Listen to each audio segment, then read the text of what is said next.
ये जो क्वेश्चन आपको दिखाई दे रहा है ना, ये क्वेश्चन कक्षा 10 की पहले अध्याय वास्तविक संख्याओं का क्वेश्चन है। ठीक है, तो इस क्वेश्चन में हम एचसीएफ और एलसीएम ज्ञात करेंगे। ठीक है, कोई दो संख्याएं दे रखी होगी या दो से ज़्यादा संख्या भी दे सकते हैं, तीन भी दे सकते हैं, तो उनका एलसीएम और एचसीएफ कैसे ज्ञात करें। ठीक है, अब सबसे पहले तो इस क्वेश्चन को अच्छे से समझना है आप लोगों को। देखो एक बार पढ़ लेते हैं इसको। संख्याओं 6 और 20 के अभाज्य गुणनखंड विधि से एचसीएफ और एलसीएम ज्ञात कीजिए। तो सबसे पहले तो अपनों को क्या करना है, अभाज्य गुणनखंड करने। तो मैंने आपको अभाज्य गुणनखंड करना इससे पहले वाले वीडियो में सभी में सिखा दिया है। ये सबसे बेसिक क्वेश्चन लिया है मैंने, ये एग्जाम्पल का क्वेश्चन है, पहले ध्यान रखना, ये इस अध्याय का एग्जाम्पल का क्वेश्चन है। उसको लिया है क्योंकि इसमें संख्याएं क्या है, छोटी, आपको इजीली समझ में आ जाएगा, इस वजह से ये छोटा क्वेश्चन है, नॉर्मल है, आ सकता है एग्जाम में ना। तो इससे अपन एचसीएफ और एलसीएम निकालना सीखेंगे। ठीक है, अब देखो, यदि आपको अभाज्य गुणनखंड नहीं करना आता ना, तो आप इससे पहले वाले वीडियो नंबर 1, 2, 3, 4, 5 जो भी है वो इससे पहले वाले, उनको सभी को अच्छे से देख लें। उसके बाद आपको अभाज्य गुणनखंड करना आ जाएगा। अभाज्य गुणनखंड कौन सी संख्याओं से करते हैं, अभाज्य संख्याओं से। ठीक है, अब देखो मैं क्या यहाँ पे अच्छे से समझना, सबसे पहले अपन निकालेंगे एचसीएफ। क्या निकालेंगे, एचसीएफ। ठीक है, अब मैंने एचसीएफ का मतलब होता है हाईएस्ट, एच से मतलब हाईएस्ट, सी से मतलब कॉमन, एफ से मतलब फैक्टर।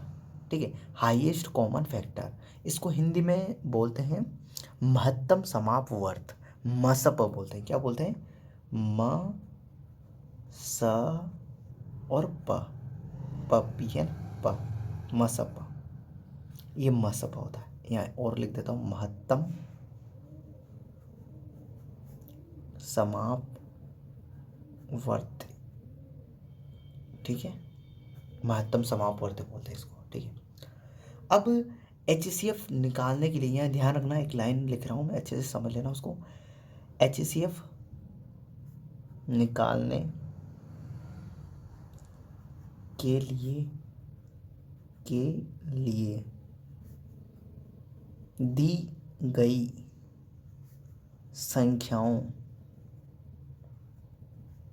संख्याओं के अलग अलग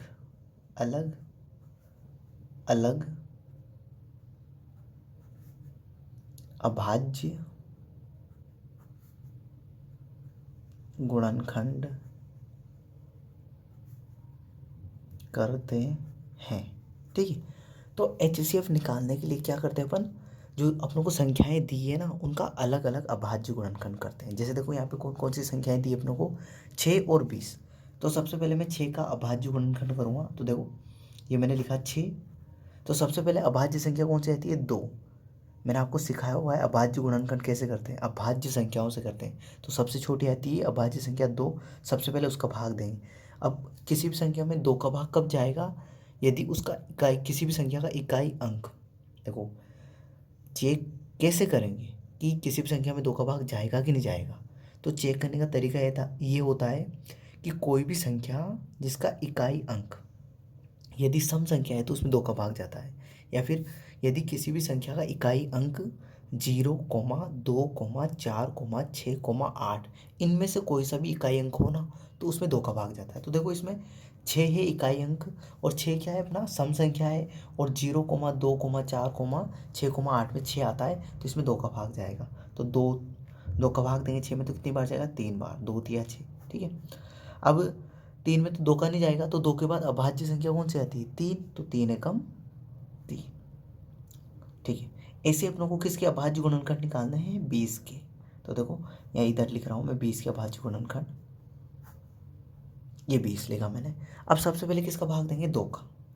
ठीक है, अब 2 का चेक करेंगे जाएगा कि नहीं जाएगा। तो मैंने बताया आपको कि यदि किसी भी संख्या का इकाई अंक, कौन सा अंक, इकाई अंक, यदि किसी भी संख्या का इकाई अंक सम संख्या है, 0 क्या होता है, सम ही होता है इकाई अंक, या फिर सम संख्या है तो उसमें 2 का भाग जाएगा, या फिर मैंने आपको बोला है किसी भी संख्या का इकाई अंक 0, 2, 4, 6, 8, इनमें से कोई सा भी होगा ना, तो उसमें 2 का भाग जाएगा। ठीक है, अब देखो 2 का भाग दिया इसमें मैंने, तो 2 एकम 2 और 1 0, ठीक है।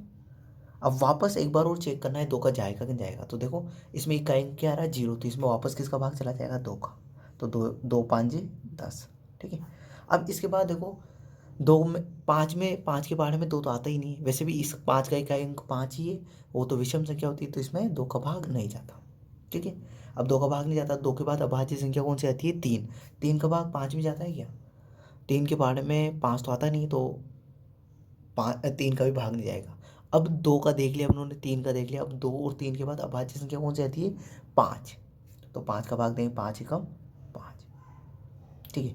अब उन्होंने देखो मैंने क्या बोला था, HCF होता है मसपा महत्तम समापवर्त, ठीक है।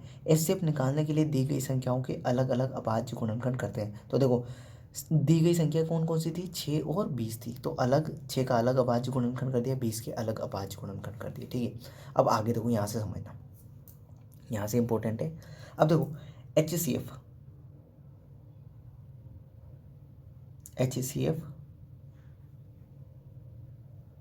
ठीक है, HCF कौन कौन सी संख्याओं का, HCF ऑफ 6, 20, इन दोनों का HCF कितना आ गया। अब देखो इसमें 2 आ रहा है,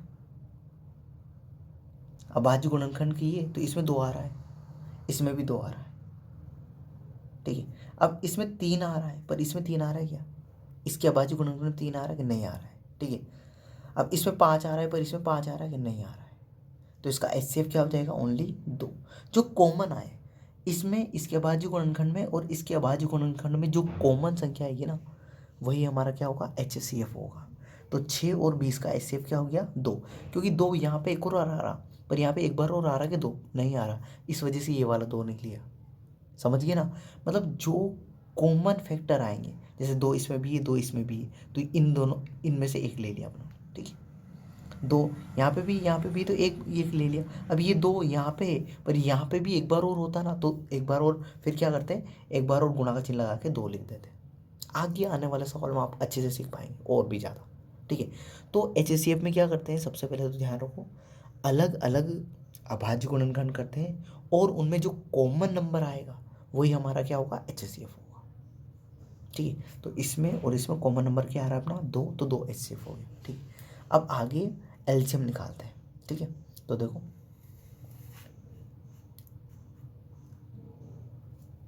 सबसे पहले तो LCM है ना, LCM, तो LCM का मतलब होता है ला सा पा,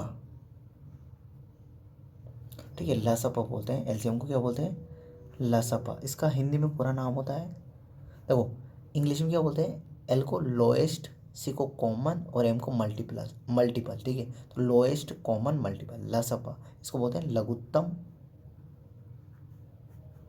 समापवर्ती, ठीक है, लघुत्तम समापवर्ती। अब देखो LCM निकालने के लिए यहाँ ध्यान रखना, LCM निकालने के लिए दी गई संख्याओं के एक साथ अभाज्य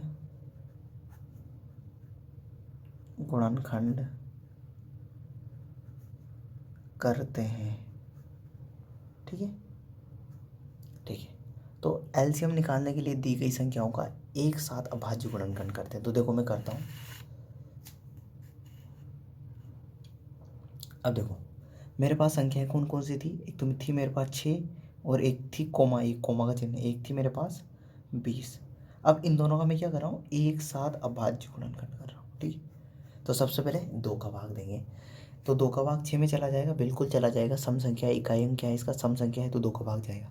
इसमें भी इकाई अंक सम संख्या है, तो 2 का भाग जाएगा। तो 2 में मैंने 6 में 2 का भाग दिया तो 3 आया, ये कोमा का चिन्ह, और 20 में 2 का भाग दूंगा तो कितना आएगा 10, ठीक है। आप भाग दे के कर सकते हो, देखो 6 में 2 का भाग दोगे ना तो भागफल कितना आएगा 3 आएगा, और 20 में 2 का भाग दोगे तो भागफल कितना आएगा 10 आएगा। अब ठीक है, अब इन दोनों में से किसी, देखो इसमें इसका इकाई अंक क्या है 0 है, सम संख्या है, ठीक है। सम संख्या है तो 2 का भाग जाएगा, पर 3 में तो नहीं जाएगा, 3 में तो नहीं जाएगा 2 का भाग, तो 3 ऐसा कैसे लिख देंगे। तो देखो मैं 2 का भाग दूंगा, तो 3 में नहीं जा रहा तो 3 को ऐसा कैसे लिख दो, ये कोमा का चिन्ह, और 10 में जा रहा, 10 में 2 का भाग देंगे कितनी बार जाएगा, 5 बार। अब देखो इन दोनों संख्याओं का इकाई अंक क्या है, विषम संख्या है। दोनों संख्याओं की इकाई अंक क्या है, 3 भी विषम संख्या है, 5 भी विषम संख्या है, तो इसमें 2 का भाग तो जाएगा नहीं।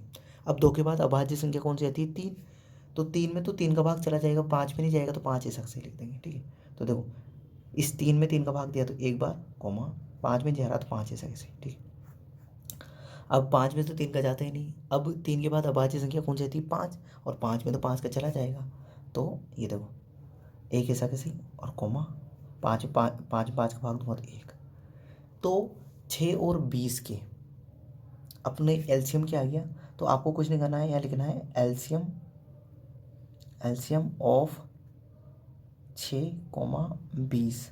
अब ये जो आए ना आपके, ये इन्हीं को गुणा कर देना है, यही क्या है आपका एलसीएम है, यही क्या है एलसीएम, 2 गुणा 3 गुणा 5, ये जो संख्याएं ये आई ना अपनों ने अभाज्य गुणन की खंड की एक साथ, वही क्या है हमारा एलसीएम है। तो गुणा करो, 2 को 2 से किया तो 4, ठीक है, 2 को 2 से किया तो 4, और फिर 4 को 3 से किया तो 12, और 12 को 5 से किया तो 60, 12 पंजे 60, तो इसका आंसर क्या आ जाएगा 60। ठीक है, देखो एक बार और समझ लो, 2 को 2 से किया तो 4, ठीक है, इन दोनों को गुणा किया 4, फिर 4 को 3 से किया तो 12, और 12 को 5 से किया तो 60, 12 पंजे 60। इधर से गुणा कर सकते हो, देखो 5 को 3 से किया तो 15, 15 दूना 30, और 30 दूना 60, तो फिर भी एलसीएम क्या आएगा, 60 आएगा। तो इसमें इम्पोर्टेंट बात ये है कि कोई भी संख्याएं अपनों को दी गई है, यदि उनका एलसीएम निकालना है तो एक साथ अभाज्य गुणनखंड करेंगे, सभी संख्याओं को एक साथ लिख लेंगे और फिर अभाज्य गुणनखंड करेंगे। और यदि एचसीएफ निकालना है तो उनके अलग अलग अभाज्य गुणनखंड करके, और जो उनमें कॉमन नंबर आएगा, सभी में जो कॉमन होगा वही उसका क्या होगा, एचसीएफ होगा। तो आई होप ये बेसिक क्वेश्चन था, आई होप आपको थोड़ा सा अंडरस्टैंडिंग मिली होगी कि एचसीएफ और एलसीएम निकालते कैसे। तो आई होप ये वीडियो आपको पसंद आया होगा। आगे आने वाले वीडियो में अपन इनके बारे में और अच्छे से सीखेंगे, थोड़े बड़े सवाल भी लेंगे जो आपकी प्रश्नावली के हैं, ये एग्जाम्पल था। तो आई होप ये मैं अच्छे से समझा पाया हूँगा आपको, आपने अच्छे से समझ लिया होगा इसको। तो इस वीडियो के लिए इतना ही, थैंक यू।